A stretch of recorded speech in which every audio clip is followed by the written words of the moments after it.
There we go. Yeah. All right, I'm gonna kick it off officially. I think the Red Bull kicked in, so I'm ready to rock. So if y'all see the sweat glistening, it's just the niacin in the Red Bull. Anyway, Yeah.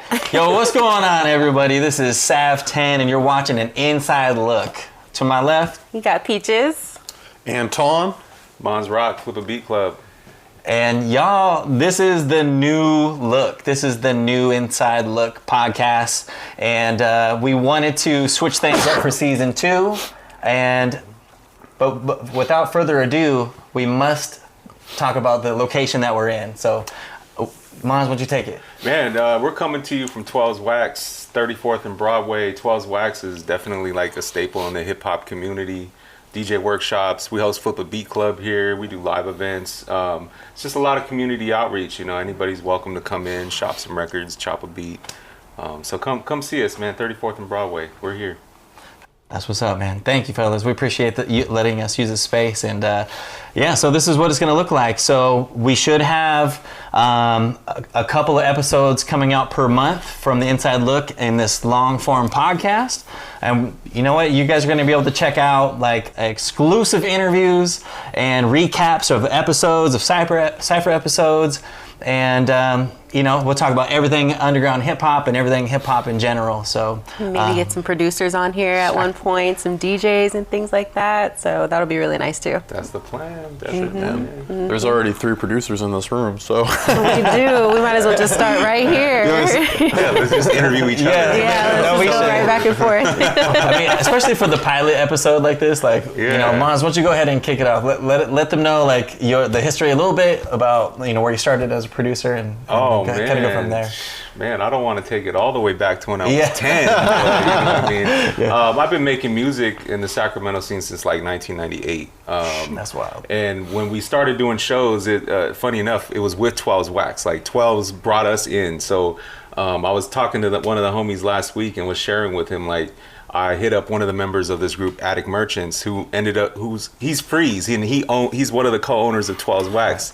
So I was like new to sampling, and I wanted to use some of their drums and stuff. So I connected with him, and then they just started inviting us to shows, and 12's just started putting my crew on. I'm from Woodland, but half my life in Sacramento. So 12's has just always embraced us with open arms, and so it's like, when they had the first record shop down on 17th and Broadway, I was there all the time, just the dude on the couch with a burrito and a 40 ounce, sampling records, you know, trying to learn how to DJ and make beats. And DJ Fooders actually taught me how to make beats on an MPC. So, you know, I've been rocking with 12 since like 2003.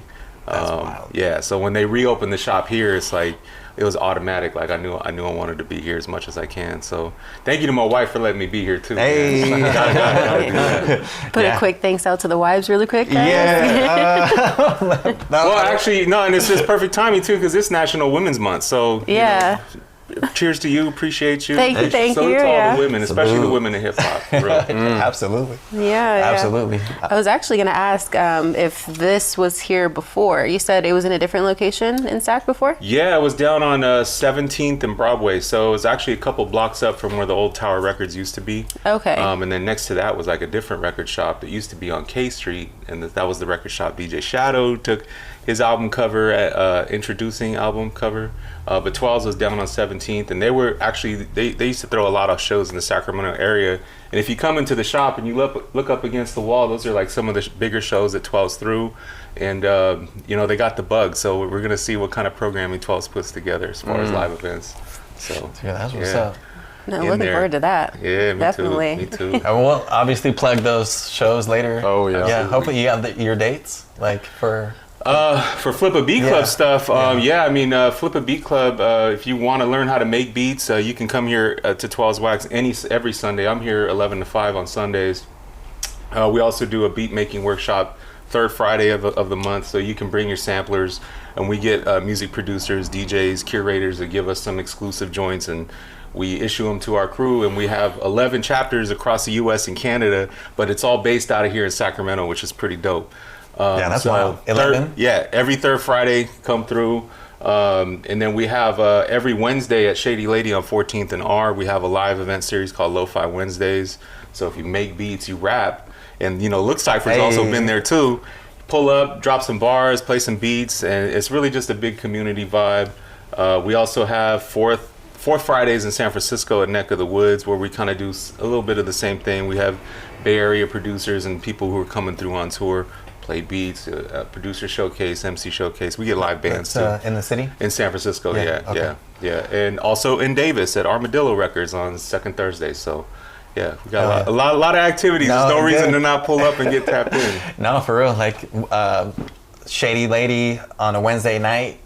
For me, I have Wednesdays and Thursdays off from my 9-to-5 job. You know, so it's. Y'all got something going on, and I'm glad we can at least have another opportunity to promote it and push it through here for sure. Years in the making. Slide through, you might actually see me grab the mic too. I don't know. Hey, no, I know.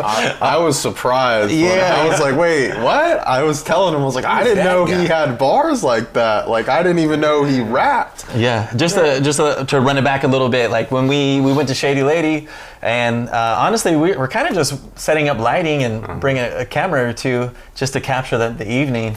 And man, Mons was just sitting on the windowsill, like just rapping his ass off, like killing it. So I clipped it up and like almost praying, like I hope Mons lets us post this together and put it out in the public. So because I wasn't sure like how much you put your bars out there like that. Not a lot anymore. Not a lot. Well, I'm honored that you couldn't do it. All I good, appreciate man. you. Yeah, hell yeah. That was incredible. Just bless the public for the night with that one, huh? Peaches is next. We're gonna have her rap. Oh no, y'all don't want to see me up there, no. Shoot. Yeah, who was the production that was RTO Beats? Yeah, RTO was rocking that day. Hell yeah. Shout out to RTO, man. It's crazy. Yeah, shout out Flipabeatclub in general. Yes, I think whole team. Man, I'm happy we found each other, if you will. Flipabeatclub is definitely where I need to be to get my creative juices going. With Look Cypher, I definitely get all that, you know, with the production and being creative and editing and stuff like that. But making beats, man, that's where I started basically. So you're gonna start rapping next, is what I'm hearing. Then I got bars. Okay, I got bars. I just don't rap. I don't need to be out there rapping like that. I think you and I talked about it a little bit before. It was like, we kind of prefer to be behind the camera and behind the beats. Yeah, how did I get here? I don't know. Yeah, it was my fault. Yeah. I think I dragged everybody here at this point. So that's kind of where it all started for Look Cypher too. It was like Anton was rapping. We still work together, right? Yeah. And he was always rapping at work and spitting all these bars from like East Coast rappers from back in my day, honestly. Well, you know, Nas for sure. And I'm like, hey, you rap, bro? You know, and that's he's like, yeah. And I was like, do you record? Because secretly I have this vault of instrumentals, and man, I was like, bro, why don't you just come slide through to my house, dude, and then I'll record you. So I shot him some beats, and that's kind of where like Look Cypher started. Was I just had a harebrained ideas after he recorded to one of my beats. Yeah. He wrote, yeah, exactly. He wrote the song Fibonacci sequence. Yeah. And I was like, hey, dude, let's shoot a music video. It was like idea after idea. It was like, let's do this. And I was like, let's do this. And so, yeah, I mean, next thing I know, I'm shooting a music video.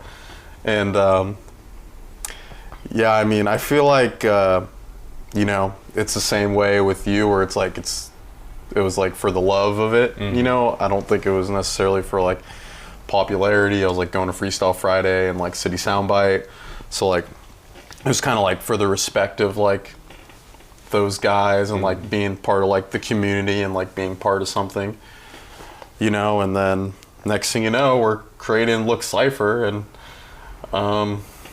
man, we started with like 9 followers in April, and look where we're at now. I think those followers were us. 12 flags. Yeah, it was us. Yeah. Yeah, So, shoot, I don't even know where we're at currently. Maybe 17. we're like 1658 or something. Yeah. All right. Yeah, doing better on So- YouTube though. Yeah, Definitely. so the YouTube analytics are a little skewed, and I'm not afraid to talk about it because like we're learning as we go. Like I love hip hop, and I'm gonna make it as long as I can. And for marketing, that's something I'm learning, right? So we put money behind the videos to advertise through Google ads and through YouTube ads. And so like the subscribers, like they're coming in, the likes match up. There isn't a lot of interaction, right? There isn't a lot of comments. So I'm over here like, are these freaking real followers and subscribers? It's robots, it's AI. I don't know. So I could imagine like, we may have all had like somebody hit us in the DMs from another country, like, oh, I can help you get, for $15 to get you 1,000 subsibers, right? Yeah. Have you experienced this? Oh, I really like your musics. Like, right. They spell it wrong too. Yeah. Like, Yeah, exactly. So I could see if I went through those types of marketers, if you can call them that, but I went through Google. So like for me, I don't know why I want to trust the system that it works, and that's what it's built for. And I think YouTube is a Google product, so I think like it's got to be real people. Yeah.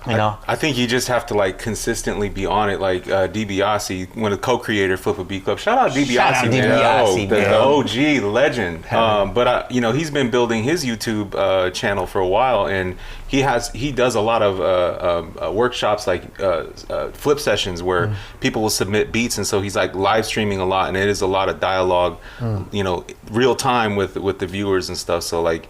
But you got to constantly be on it, is what I hear. So it's a lot of work, man. Definitely need to pick his brain. Yeah, for sure. Because, like, I do trust that these followers are real, and like looking at the analytics, it shows exactly where the not followers, subscribers, where they're coming from, and it kind of makes sense to me. Like, the majority of our subscribers currently are in the Philippines, and I know the Philippines fucks with hip hop heavy. So LOOK Cypher Philippines live edition. I don't know. Absolutely. He wants to go to South America too. That was a good segue. Go ahead, take it. Do we maybe want to, because this is our first kind of long form interview, do we want to explain like what LOOK Cypher is, and maybe like the values of that, the values of Flip a Beat Club, and how we merge together? I feel like you two would be the best to kind of bring that up. Damn. I think. Yeah. But I'm still getting Peaches. acquainted with everybody. I want to hear about because I feel like we've met before, but like we followed each other on Instagram, but I wasn't exactly sure like how that happened. I feel like I mean maybe Sab, you can put it together for us. Like, where did we meet before? Like I totally just like hopped in the car with this guy, and like and like. All right, context. I just hopped in the car with this guy, and like we're just like, oh, like let's follow each other on Instagram. And we're just like, wait, we're already following each other. When the heck did this happen? Okay, so I guess how far back to go? Let's see, how long have we been on going? I think about 10 minutes. So basically, like we kicked the cipher. The cipher was going, and then you hit us up for like live event opportunities, right? Yes. And so we had our first official meeting right here in Oak Park, right? At Oak Park Brewing. And we, at that point, when we were talking about like the structure of what a live show would look like with us joining teams, I was like, well, who's gonna like provide the DJ? And I immediately slid Flip a Beat Club in there to cut to insert DJ. So once we had that conversation, I think that's when you guys started to follow each other. That makes the most sense to me. Yes. Okay, now that's making more sense. Okay. Yeah, I think that's definitely what happened. So what's your background in the music scene then? Like, so honestly, my background in the music scene is pretty. It's funny because I probably didn't really dive too deep into music until I had a boyfriend that was really, really interested in it. Like doing all the producing kind of things. And, you sitting there like with him for hours a day, all you hear is how many snares have you heard in your life? No, like I don't even know, man. I don't even know. And so like rather than, getting more gradually like annoyed with it, I just kind of like put myself in there and be like, hey, babe, what is that? Why do you keep doing that? You know what I'm saying? And he's just like, well, you have to do this and that, and then there's all these different type of terms and stuff that goes with, production and doing things like that. So it became more of like a study. It became more interesting to me than to just hear these random noises like in the middle of the night, which I'm sure you guys work on beats all throughout the night. have those headphones on because you're gonna annoy your partner. And I think that's probably one of the first gifts I ever bought for him was a pair of headphones. Just yeah. I don't want to hear it. They're canceling. It's a gift for us. Yeah, it's a gift for us. You know what I'm saying? But I think that what really made me even hit you up in the first place was the fact that I was doing more or less like the events and stuff in Sacramento. Slim and Huskies across the street from 12's out here, actually, they were doing a lot of open mic sessions, and I involved myself in that part of it, being super involved with the community, which I think that was more rewarding for me than anything else. It was just a plus that it happened to be with music too, and then you get to learn about the culture of Sacramento. There's so much culture here that you wouldn't even know about. I was born here, but I was definitely raised and grew up in San Diego. So coming back here was definitely a fresh start for me, really actually like getting to know Sacramento in the ways that I never thought was possible. And there was a lot of culture here, which I can appreciate: music, people, clothing. Like there's so many talented people here in Sacramento. It's crazy. Facts. Yeah.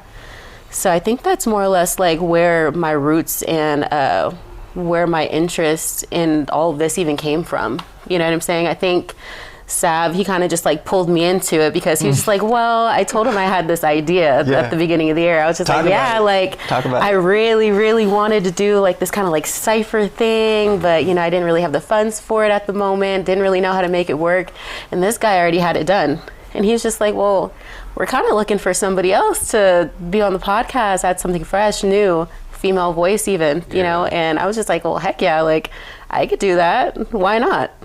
Why not? You mentioned Slim and Huskies, and Flipabeatclub used to do shows at Slim and Huskies. And I feel like you might have mentioned something about like organizing vendors and stuff. Were you in charge of doing that? Yeah, so I was in charge of doing like the vendors and stuff. Not for all of them because I kind of came in a little bit late because I think you probably were more or less in contact with Mendez. Maybe. Yeah, he all set it up, but I'm thinking that's where you and I may have connected probably, because we were doing shows, and then I think you might have contacted me about having people set up the vendors along the perimeter of the event. Okay, yeah. We even met before. You're sitting, you're figuring out with us right now, like because we didn't know, but it's actually It's so funny. It was actually a lot sooner than we thought. How we knew each other. So, leave it to me. My brain, literally, I feel like I forget everything. Small world. And I haven't been out here very long either. Like getting outside. Yeah, I've been in like living in Sacramento since 2019. But in the last year, connecting with so many people so quickly, like literally collaborating is like the way LOOK Cypher is like, growing and putting producers and MCs together. It feels like everybody knows each other and has actually been to an event or, been to some kind of function. So yeah, it makes a lot of sense that y'all met before. I was like, oh yeah, we need to get Flipabeatclub as like for sound and audio and for the producers and stuff like that. Yeah, SAC is such a tight-knit community too, so it's like, even if you're just like, oh, like I feel like I've met you before, I'm definitely like I remember your face before your name kind of person. I'm just like, I've seen you somewhere before. Hell yeah. And it's so easy to do that in Sacramento. It's so easy. Like it's smaller than you actually think. Like even stretching out to like Elk Grove or Roseville or whatever, you still get a lot of people that come down here to SAC, especially to these areas like Broadway and just the older parts of SAC. It's still popping over here. We're hanging out with the OGs. Yeah, I mean, like in my experience, it's like people are either going to like Golden Bear on Tuesdays for open mic sessions, or they're going to Freestyle Fridays, or they're going to like Flipabeatclub events. And so, I've been to all three of those events, and I see all the same people. So, and they're coming from, like you said, Roseville, Folsom, Davis.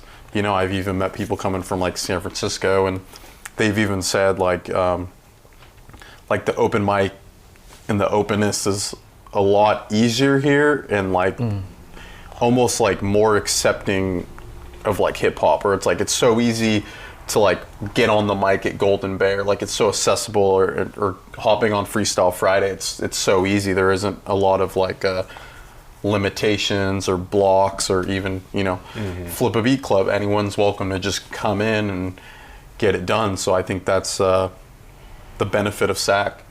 It's so easy for people Hell to yeah. come in and network and be a part of it. Absolutely. I felt Yeah. the warmth and the welcome. Yeah. For sure. Man, strength in numbers, man. Like it's so community right now is just so important. There's a lot of divisiveness out in the world, but I feel like through music, through raps and beats and business, like there's just so many opportunities to come together. I mean, DJs as well. Like we're in the middle of a record store with some of the dopest DJs in Sacramento. So it's like when everything comes together, it's definitely like Voltron for sure. Yeah.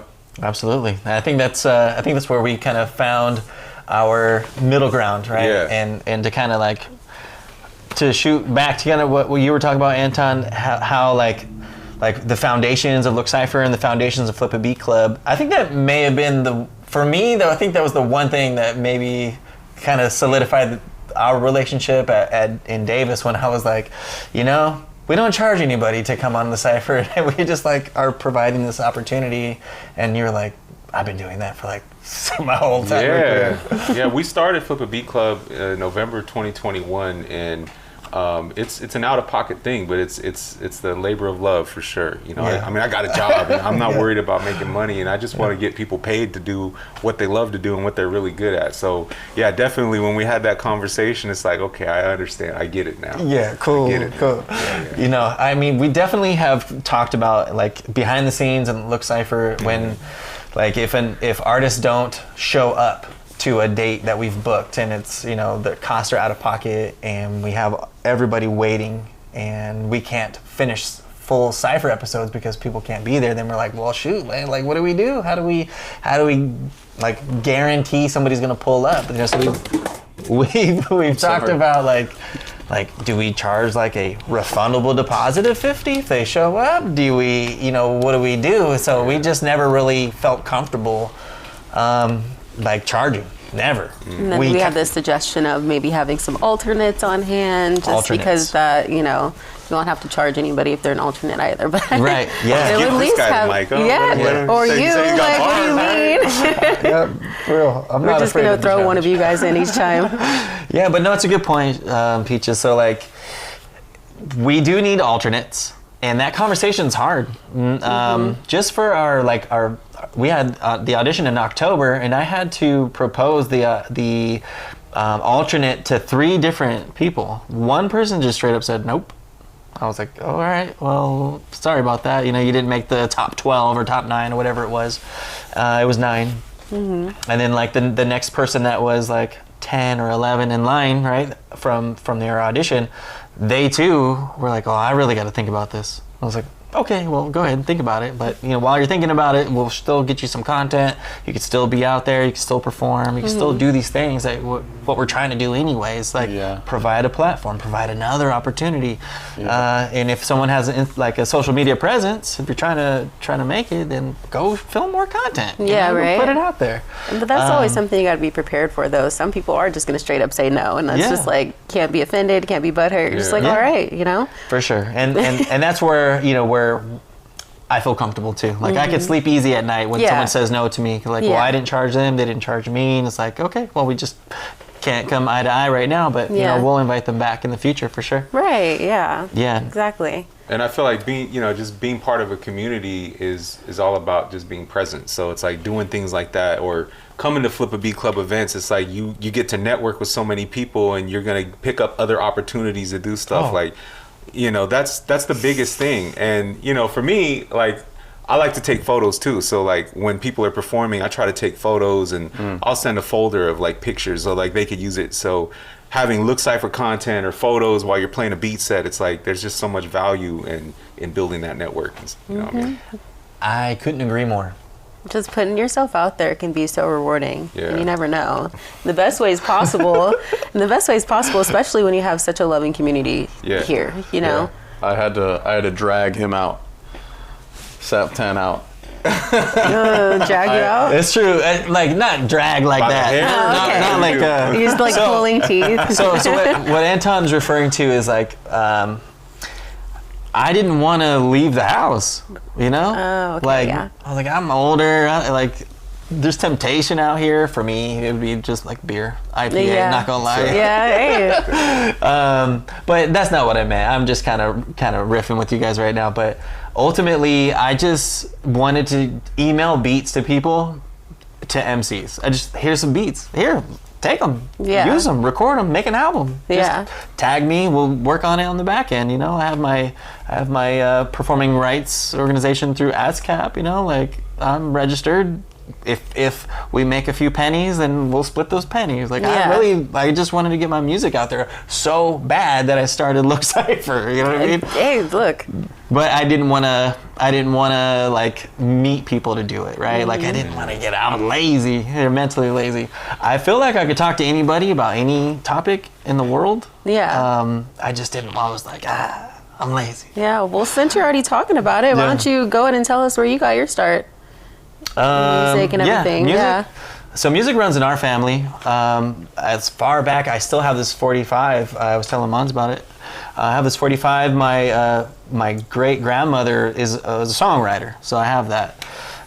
My father was a drummer. He played in bands growing up. And then my sister, she was like a recording artist in the country music scene, like local independent here in the Bay Area. And so I saw like what it took for her to like record and the money that she put into it. So shout out Tina, shout out Lolly. And then my brother, he played trumpet, and like when like in our elementary school they were giving out instruments, right? Or loaning. And so I wanted to follow my brother's footsteps because he's been like my influence on hip hop and music literally my whole life, because he's 4.5 years older than me. So shout out my brother Nick, love you, dog. So they didn't have any trumpets when it came to like choosing instruments, and so I picked up the saxophone, and I started there. So 4th grade through high school, played saxophone, played alto, soprano, baritone, and then ended up picking up a few more instruments. Learned the trumpet later, learned the baritone. So you could have been Saxton instead of Saxton. Yeah. He's a one-man band over here. No, not like that, but you know, just like I liked it. Yeah. That name. Saxton. All right, you know what? Y'all heard it. It's official. All right. It's official right here. You know, I consider changing my Sav 10 moniker for forever. You know, Yeah. for branding and trying to get out there on social medias. But it all started with like playing instruments, and then my love for hip hop came from my brother. Like I remember just having, he had like Too Short records. I mean, I was like 9 years old listening to music I shouldn't. E40 in a major way. I played like front to back. Gosh, I when I get on the spot like this and I forget all the records that he had, but it's a lot. Tupac, he was like the first person in our like neighborhood that loved Tupac, and it, you know, so there's local guys in Tupac being one of the biggest artists ever, and then I remember in '97 like Wu-Tang Forever double disc dropped, and my brother was like, "Oh, here's some Wu-Tang," and I'm like, "What is that?" What is that? Yeah. And so like I'm going into high school at that point, and he's like going into college, and then you know just. I'm in music, I love hip hop, and then I'm starting to like, you know, experiment with a little bit of trees and hanging out with the homies, and then from there like learning how to beatbox and freestyle and rap. And I think for us like we're just having fun, smoking weed and just like kicking it, you know. But then like from that point though, like I really started to like be infatuated with 808 and I didn't know how it was made. And for a long stretch of period of time, that like I always wanted to know how they made the bass. How do you make the bass? You know what I mean? So when I started, I was graduating high school, and a buddy of mine, he was going to a college. He was taking a college course for electronic music, and then I saw literally how it was made, right? And so I was like, okay, well, next year I'm going to college for sure, so I can go and take that same electronic music course. So I learned Pro Tools and learned how to use synthesizers through MIDI connections. You remember MIDI? Man, I'm still learning MIDI, bro. Like, yeah. Dude, Bay Area music is a foundation for me too, man. So like hearing you talk about that's dope. Ant Banks, Ant Banks, Kyrie, like those are some of my favorite producers early on. Yeah, Heck yeah. for sure. Absolutely. So when I was, getting to that point in college and learning how to make music through Pro Tools, like that was the course, right? The professor was letting everybody take home a copy of the same program. So Reason is the name of the program it was my first digital workspace, right? So I've heard of that, believe it or not. Yeah. Oh, good. That's where you heard all those snares, yeah, right? exactly. Yeah. So Reason 2.0 is what we had. Oh wow. So that was back in 2002. Wow. And from there, got Reason 2.5 and 3, and then I kind of went all through the gambit. So I got FL Studio. I think everybody had a cracked copy of FL. I think everyone still has a cracked copy of FL. I think it's still on my computer, but Yeah. So, and then just always been making beats since '02, and that's behind the boards today we have Jadakaz. My family and I, we moved from Hayward and we moved to Modesto, and Jadakaz was one of the first people I met, and he used to literally pick me up with his brother and with an artist that we worked with, our brother Wellfed, and he had an old school Civic or Celica. Prelude, Honda Prelude. What year was that? 84. So Jadakaz would scoop us up in the tiniest Prelude, and then we would I would cook beats, put them on a CD, a burn CD, and we would have a weekly session of what we just made, and Cypher. and we would cipher. burning CDs. I see what you did there. I see. Hey, That was you a pull it time. all together, you know what I mean? Yeah, so we've always stayed in contact ever since I moved from Modesto. I moved to the Bay Area, Pleasanton. I was in San Jose for forever, 12 years. And then I met my wife. And then in 2019, her parents asked us to move to Sac. So we moved to Sacramento, been here ever since. Alright. And I was just still cooking beats, still making beats, but just by myself. And Jadakaz constantly hey, when are we gonna make an album together? When are you gonna make? I was we'll get there, bro. Eventually. Eventually. So I'm glad we got to this point where we are literally talking on the phone every day and talking about beats, talking about production and working side by side. And yeah, so shout out Jadakaz behind the camera.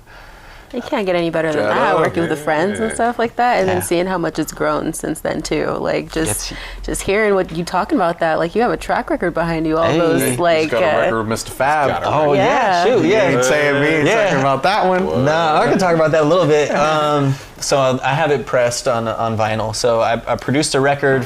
You gotta bring it to the I'll shop. bring it. Come on, bro. Look, there's an empty spot right there. That's all you He need. Put your didn't name say on it. it. Well, shout out. Thanks, Anton. So I produced a record for the Gorilla Pits. And so they're out of San Leandro area, East Bay. And they got Mr. Fab as a feature on that record. Alright. So it's called Hallways. So if you guys want to listen to that, you can find it on the streaming platforms and on YouTube. And while I was still kind of working with those folks, I was able to get a record with Pretty Black as well. And Pretty Black passed away, so R.I.P. Pretty Black. R.I.P. And oh God, I have one more record, one more claim to fame. It's unreleased with the Jacka. Oh, far. So it's on YouTube streaming on someone else's page. And so yeah. In the last year and a half, I've been trying to kind of tease it a little bit. I reached out to the Gorilla Pits and I was like, hey, they recorded the record at their studio.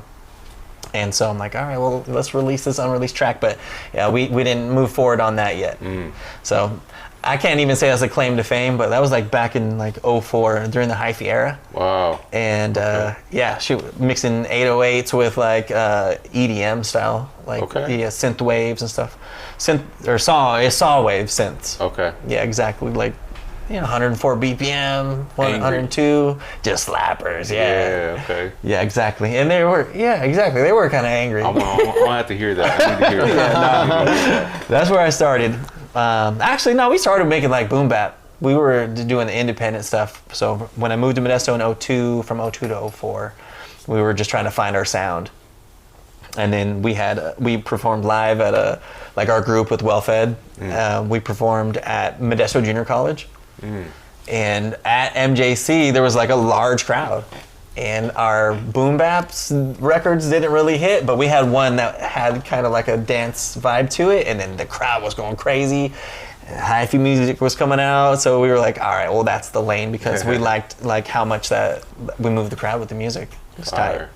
So I feel like I've been talking for hella long. I know, I could sit here and listen to you talk forever. No, okay. No, we're getting to know each other. That's what this episode's about. So to kind of, thank you. I didn't mean to talk over you like that.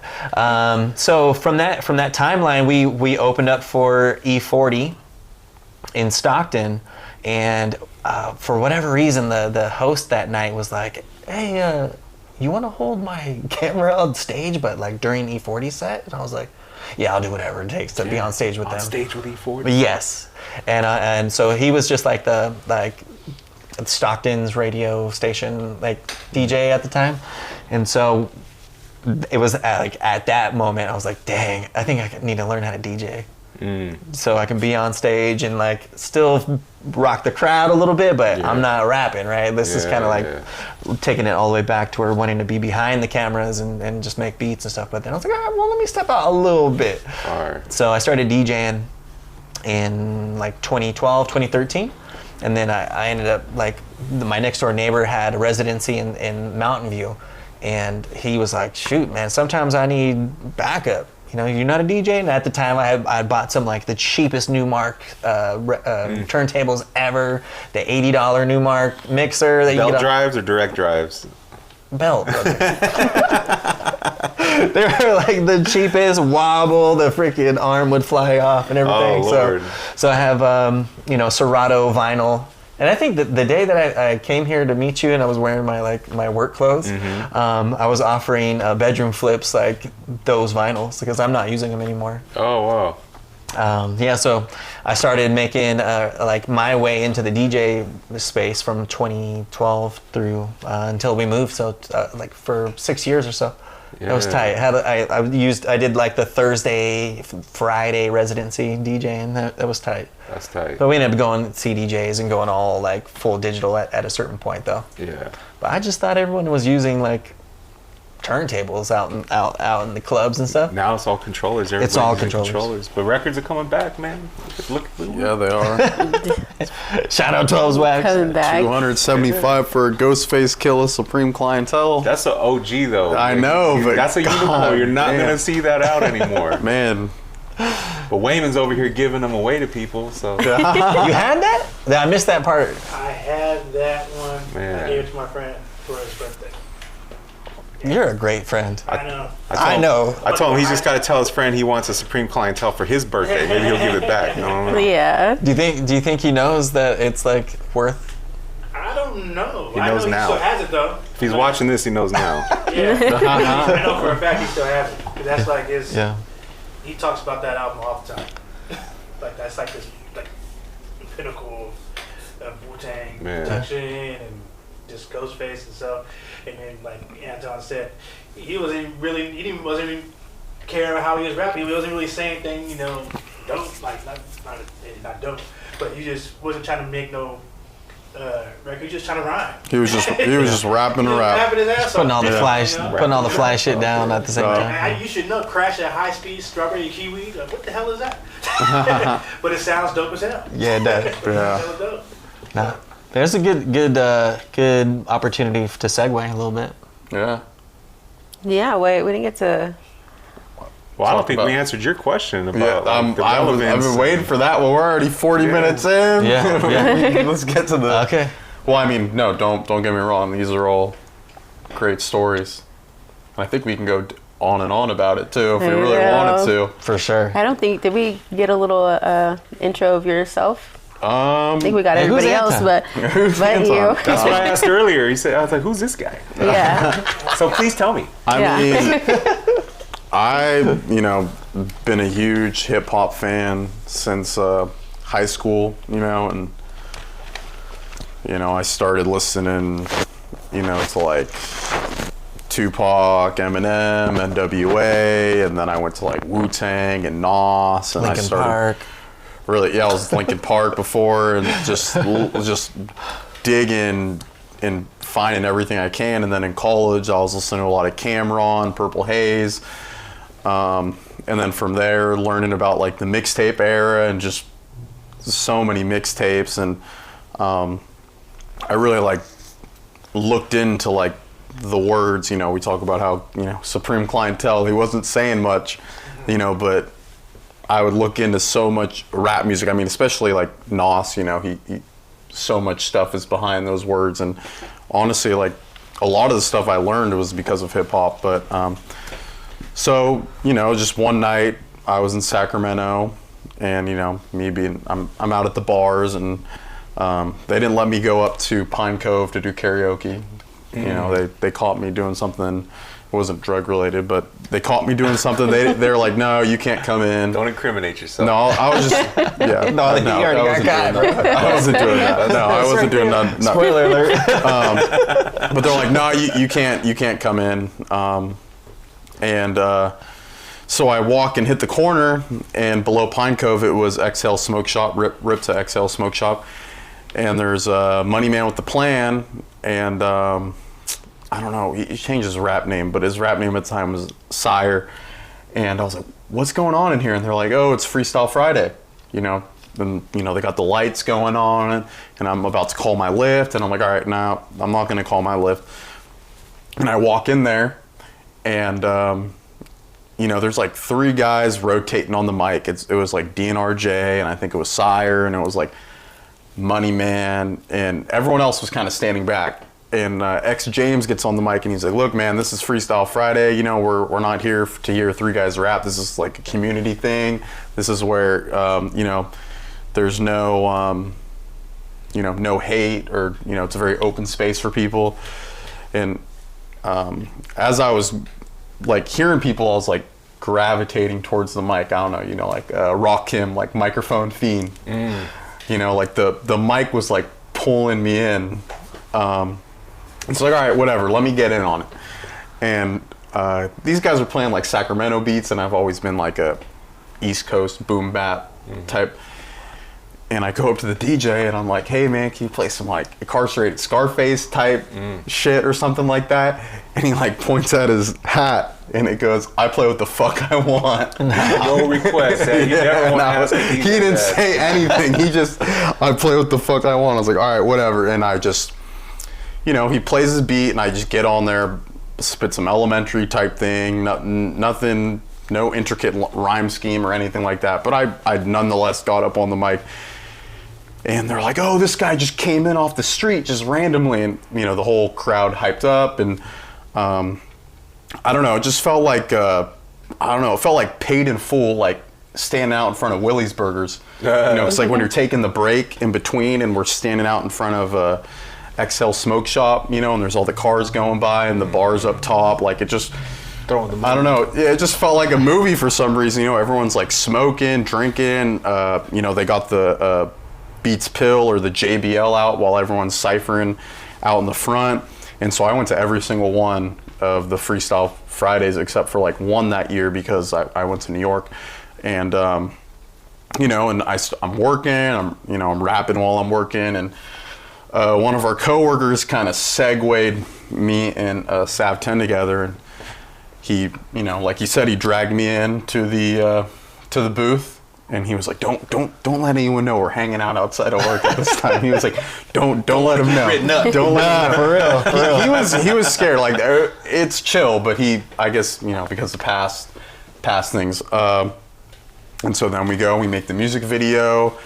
And then he's like, oh, you know, let's get back in the booth, get back in the booth. And I'm like, my pen wasn't moving that fast, you know, and so I was like, hey, you know, here are some rappers I can introduce you to. And I was trying to get him down to Freestyle Friday, and he was saying no, and then he finally came down, and he just started connecting with all these rappers, and, you know, we start Look Cypher, and, you know, I was connecting him with all the rappers at the first episodes, and now he doesn't need me to connect with rappers. He's got plenty of rappers up his sleeve, you know, going to Flipabeatclub with you, and you know, he's created a whole network, and it's just been blossoming, and it's insane to kind of think about, like, the platform that has been built, and you know, what we can really do with it now. And I mean, look, I didn't think we'd be sitting in front of 12 wax right now. Our first Inside Looks was sitting on 2 chairs together with a, microphone at Red Diamond Studio. And this is honestly a way better setup. So that's kind of like where I'm coming. My thing into music or the Sacramento music scene started in like January 2023 when I first got on that mic at Freestyle Friday. And it all starts with community. Again. Yeah, exactly. Again, That same again. thing. Like that's amazing. That's Yeah. amazing. Yeah. And honestly, like I think it's so cool too. One thing that I've noticed right off the bat was like once the ball gets rolling, it's rolling. Yeah. You're just like on it. You're on it. It's like, well, we need to do this and this, and you don't wait for anybody, dude. Wait, hold on. No. He is persistent. But I've been in the scene since like 1998, 99, and so it's like I've seen the changes in Sacramento, and there's always been silos, little groups of people that never really kind of blended together. So like stuff like this is, to me, is super important to have DJs and MCs and business and beats and all that shit just come together. It's like, we're going to make so much more noise together rather than just me over here trying to be king of the jungle. It's like when we start working together, man, it's just going to be unstoppable. Because I feel like people outside of our area, they're watching, they're listening to what we're doing. Obviously, in your YouTube analytics, you can see it too. And through Flipabeatclub, I mean, we built a network across the United States into Canada, and we have live events where people are tapping in from Tasmania. Shout out to Noof, man, if you're watching.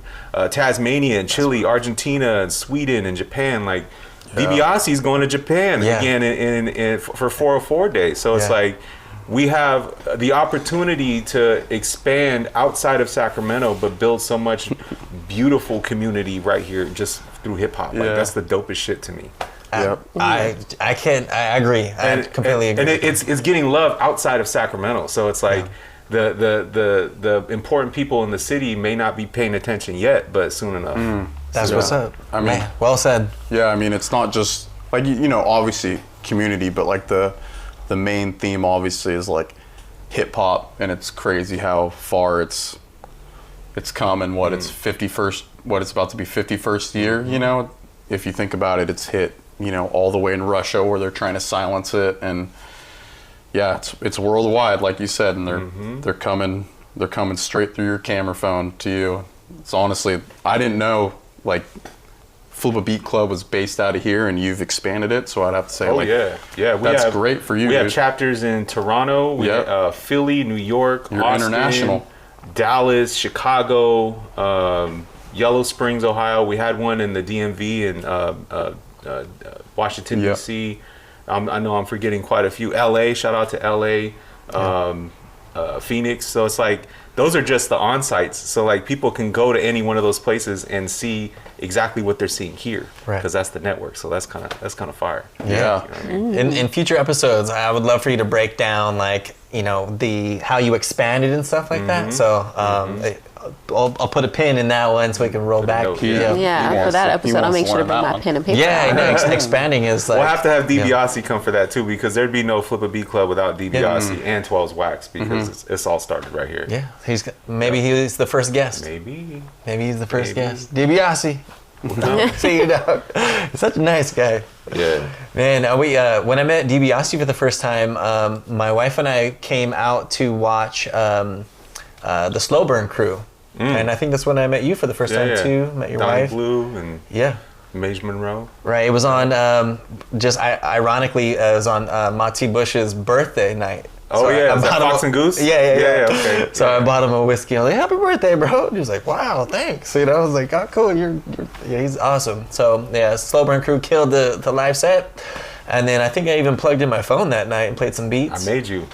Dragged him. Again, pulling teeth with this guy. We're here to support each other. I feel it. He said, "I don't want to play beats. I want to play saxophone." Man, bring the heat. I love it. Sax 10. So when I met My bad, bro. no, don't apologize. No, we need it. We need it for the camera, honestly. But meeting DiBiase, I didn't know who he was. It was just like He's very unassuming, and once he pulls the sampler out the pocket, it's just like, oh, bro. Yeah, play the illest shit you ever heard on a device this big, just like the thing you were showing me earlier. Wasn't he playing something on a PSP? Yeah, he does beat sets on PSPs. DJ House Shoes said one time that DiBiase is the only guy he can make a beat with a paperclip and a wallet. And I believe that shit. The MacGyver, DiBiase, the MacGyver beats. Yeah, the Slap MacGyver, Snary West. That's what we call him, Snary West. So I went straight to him. I was like, "Hey man, what's that device? Like, what's that thing you had, dude?" And he was just like, "Oh, this," and like I didn't know who he was. And I introduced myself, and like he immediately plugged me with like with Bravo Domo, who was also playing a set that night. And so like I think that's kind of where like Flipabeatclub started to blend. Was DiBiase was like, "Hey, follow Bravo Domo, the artists that were in the building that night." Geronimo, and then he was like, "Oh, follow Marcus Murray," and I'm like following all these people, and like when I'm on Instagram, I'm looking at their followers, I'm like, I have like 100 followers. Like, how is this? They're in Sacramento, and they're in Sac. I was like, they're unreachable. In my mind, immediately. I don't know. I was like, I'll forget it. I'll follow them because he's told me to, but like eventually. And the craziest story is like for me, when I pulled up to a Flipabeatclub event at Armadillo in Davis, and Marcus Murray was in the building. Monster.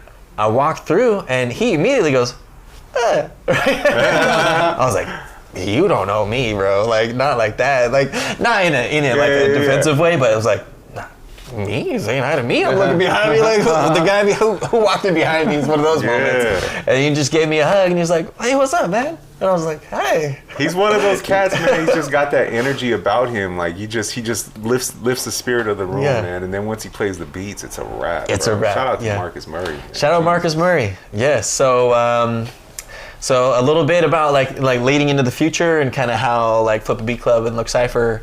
Marcus Murray is going to be a featured producer on season 2 of the LOOK Cypher.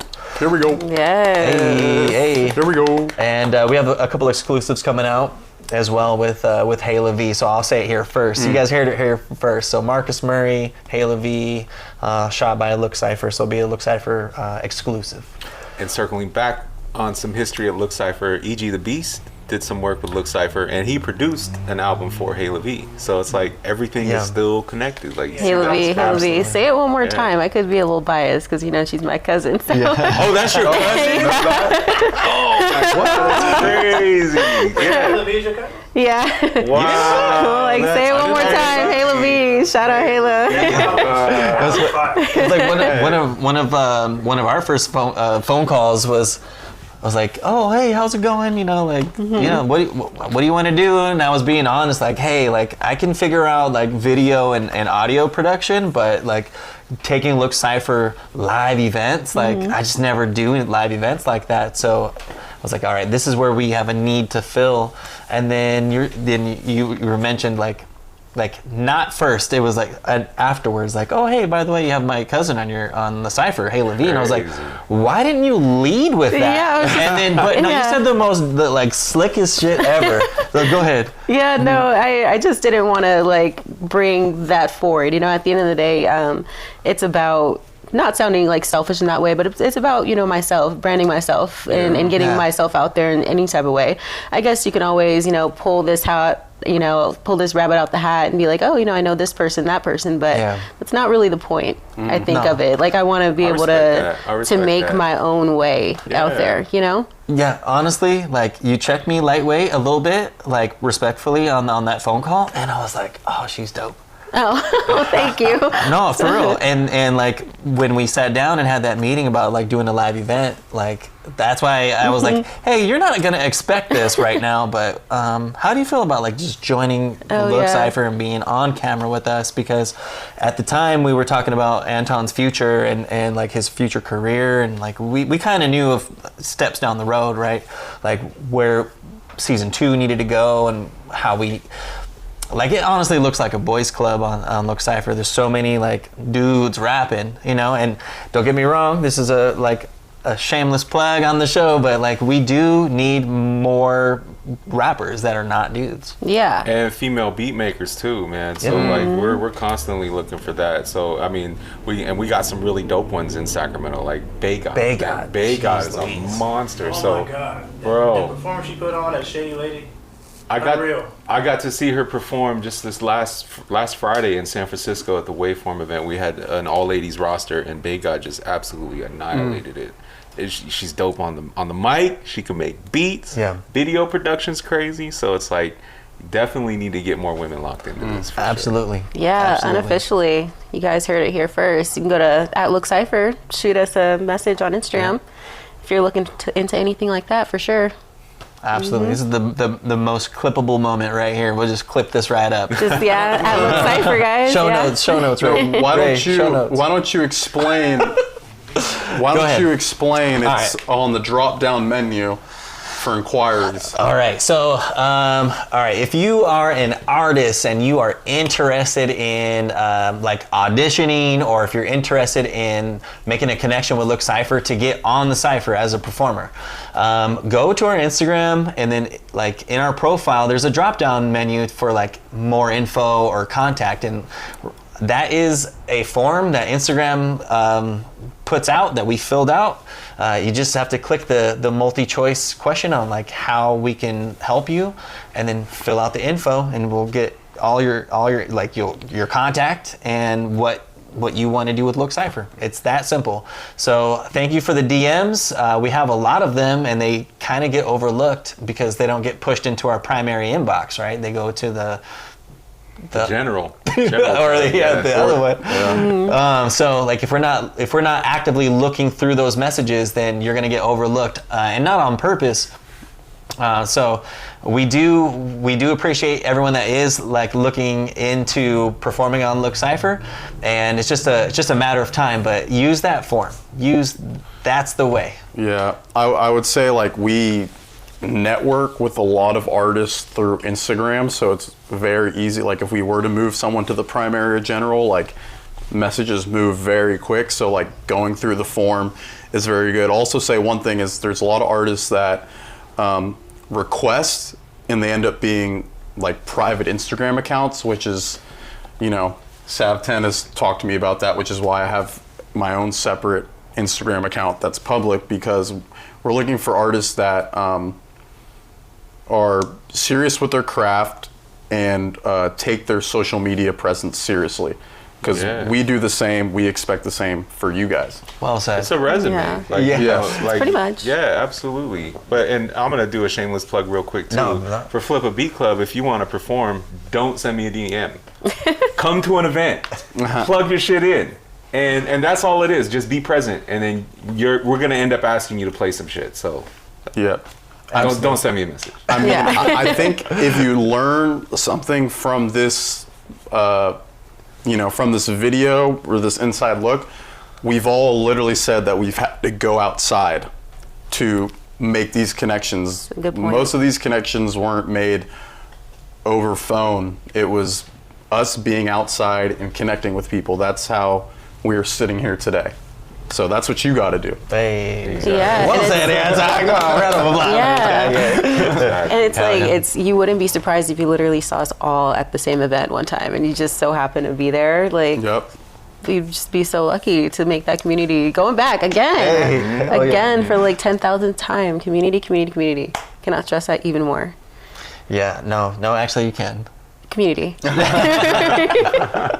Yeah, no, this is a good point. So, as we're getting close on time We hit the hour. We hit the hour. So as we're getting close now, is there anything that you're looking forward to for Inside Look or for season 2 for LOOK Cypher, Anton? We'll kind of go around the horn and close it out.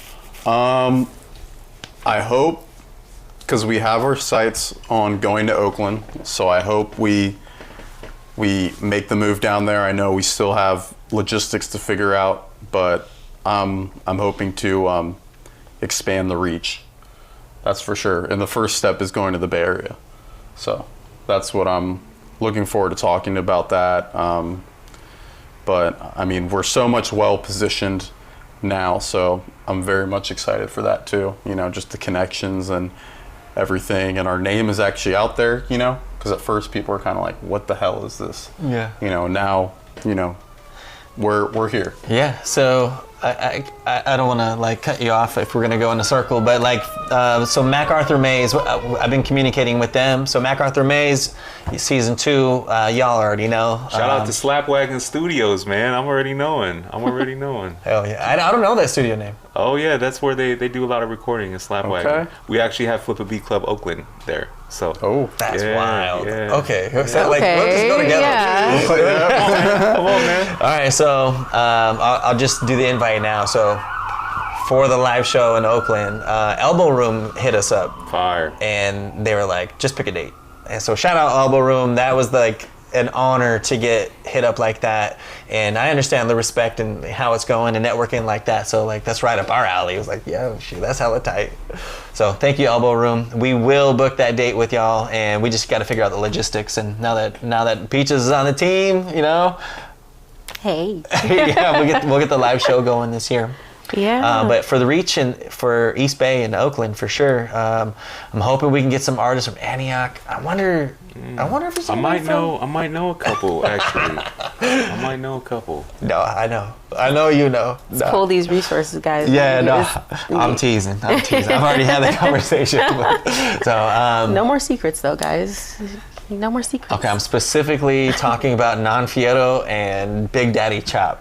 Well, you might possibly catch Nan in Oakland. He's out there in West Oakland. So, Right. but Big Daddy Chops in Antioch. Yeah. And also Drigo, Coyote Low, $35.99. There's some talent out in Antioch, man. Yeah. For real. Absolutely, for sure. Absolutely, yeah. I'm excited to see what we got coming for season 2, though.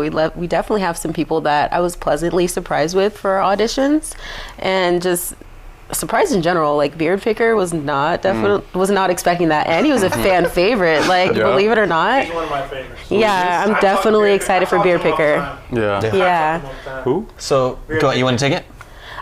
No, actually, I'm sure that you probably got a little bit more information about it, yeah. but I You was know what? saying, he was cool. Look, quick segue for a Beard Picker. Now we're like rolling now. We're picking up steam. Our energy is good. So Beard Picker, he auditioned for our live audition back in October, and his like internet video submission placed him 9, 10, 11, 12th. And so there was a couple of people that like fell out, right? So when I called number 10 was like, nah, I'm straight, not fucking with it. And then 11. No, I'm sorry, he was number 11. Anyway, the numbers are relevant because like as Beard Picker said, hey, let me think about it, man. It's not a no, but you know, it doesn't feel good to hear that I didn't make it and you want me to be Alternate? An alternate, yeah. Yeah. I was thinking audition. So Beard Picker said yes to being an alternate, and then somebody that was made the top 9 fell out. So Beard Picker came right in. He was. Well, I'm glad because if we get to interview him, I want to ask about the name. Yeah, I gotta know. His submission was like on a guitar, but like, you know, kind of an alternative mix, and he's just like a blue collar guy who kind of raps about like the pride of being blue collar. You know, I think he's a general contractor, so you know it's a staunch difference from, you know, obviously the regular rap, Get money, the smoke hustle. weed, Yeah, yeah. exactly. He's a blue collar guy. He gets his hands, you know, dirty in a different sense. the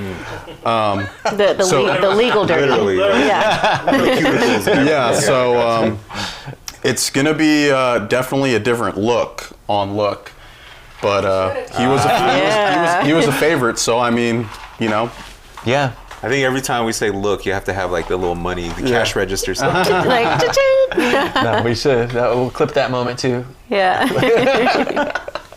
All right, yeah. So Beard Picker went from not being top 9 or 10 to being, you know, Fan the favorite. alternate to winning the top spots. Crazy. So we took the top 4 auditioners from the live audition, and so those 4 people are going to run ciphers with Doe the Unknown and with Henny Holyfield.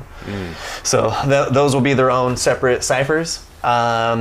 and whether or not they're with those artists or not, they're still going to be in the first 5 episodes, regardless. So if we have our way and everything works out with planning and stuff like that, so episode 1 of Look Cypher season 2 is going to drop on May 1st.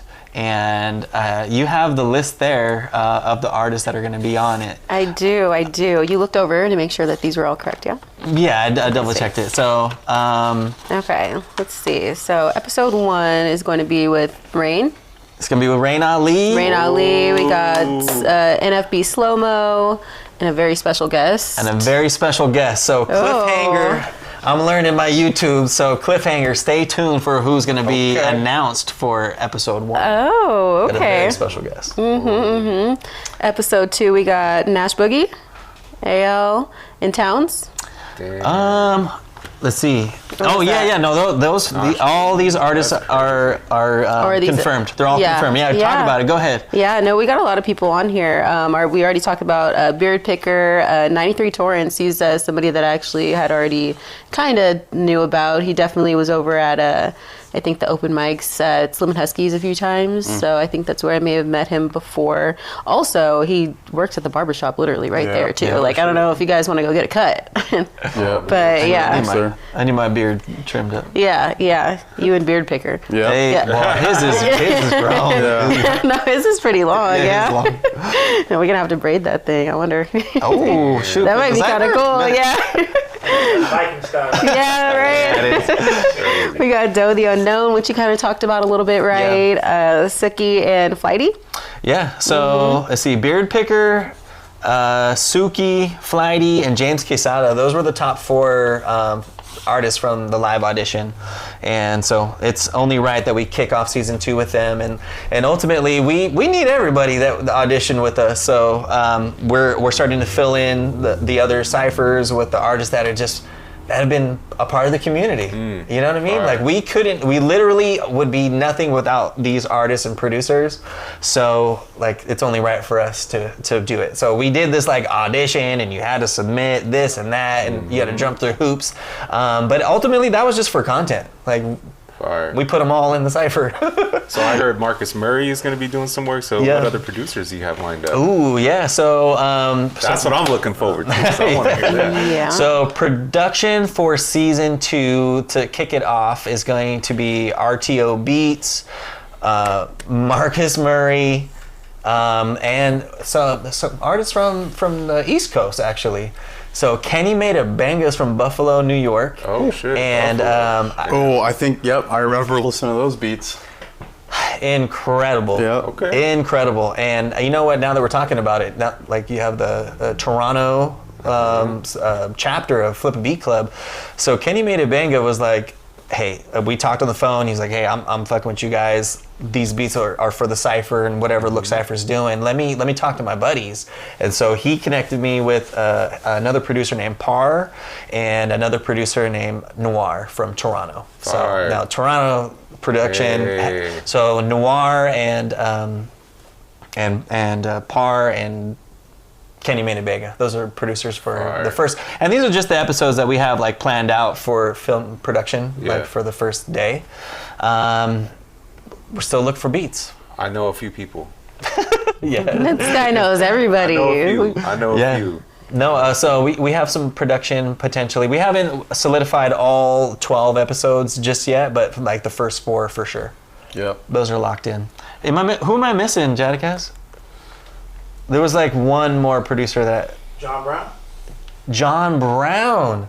So We met him at Shady Lady. we met him at Shady Lady, and that's a good segue too, because John Brown produced episode 1 of Look Cypher Modesto edition. So we took Look Cypher on the road, and we connected with 9 artists down there.